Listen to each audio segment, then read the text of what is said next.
பிடித்துவரும் தன் மகனை சான்றோன் என கேட்ட தாய் என்ற திருக்குறளுக்கு ஏற்ற கதையை கூற வந்துள்ளேன். குறள் ஈன்ற பொழுதை பிடித்துவரும் தன் மகனை சான்றோன் என கேட்ட தாய். கதை: ஒரு ஊரிலே ஒரு மகனும் ஒரு தாயும் வசித்து வந்தனர். அந்த மகன் எப்பொழுதும் படிக்காமல் சுற்றி கொண்டிருப்பான். அப்பொழுது அவனுடைய தாய் எப்பொழுதும் திட்டிக் கொண்டே இருப்பார். அவன் பள்ளிக்கூடம் செல்லும் வழியில் ஆசிரியரை கண்டான். அவனுடைய ஆசிரியர் கோபமாக அவன் வகுப்பறைக்கு சென்றான். அவனும் குடுகுடுவென ஓடிப்போய் என்னவென்று விசாரித்தான். அப்பொழுது அந்த ஆசிரியர் எனது பையை எங்கேயோ கழித்துவிட்டு வந்தேன் என்று சொன்னான். அப்பொழுது அந்த சிறுவன் நான் எடுத்துக்கொண்டு வருகிறேன் என்று சொன்னான்.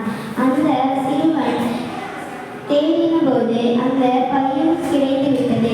அவன் வகுப்பறைக்கு சென்று இதை அவன் ஆசிரியரிடம் ஒப்படைத்தார்.